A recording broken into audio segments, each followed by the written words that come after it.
keeping grace and keeping joy in my life was absolutely necessary. Funny because watching you, you're you're confirming that you're inspiring others as much as you're providing a mirror to yourself, a clear understanding that you going through school went through a not so diverse uh, academic experience.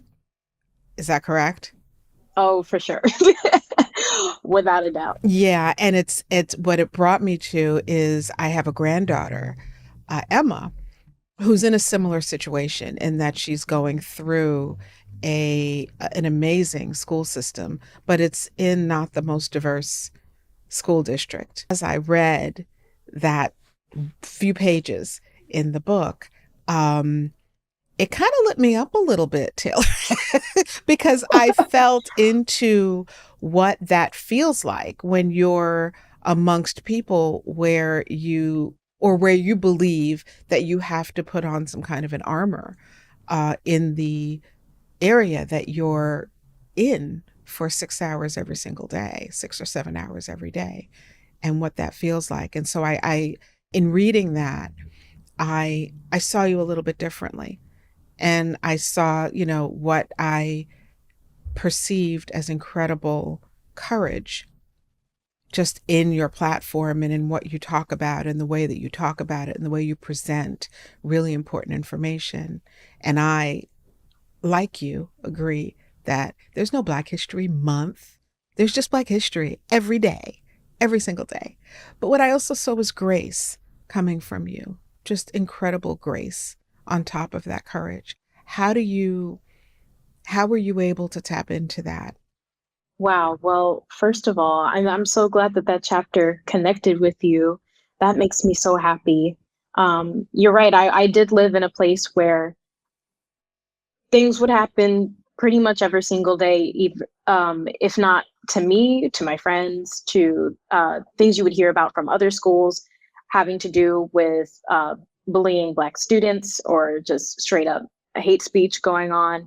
And you're right, every single day I had like a routine to get my mind ready to be prepared for whatever may or may not, whatever I may or may not have had to face for that day. And for me, keeping grace and keeping joy in my life was absolutely necessary. Some of the things that I would do and still do to this day, I would film videos doing like affirmations to myself. And eventually I started posting them online, and I still do that. But they were for me first, reminding myself of who I am, the gifts that I have, what I can bring to the table, my worth. And it was extremely important for me to do that because sometimes you would go into a classroom and a teacher would not see you, or a teacher would forget your name, or a student would tell you something about what they think Black people, how they think Black people are, that just isn't true, you know? So it's a constant routine of reminding yourself who you are, reminding yourself of your worth, and how much you're able to do.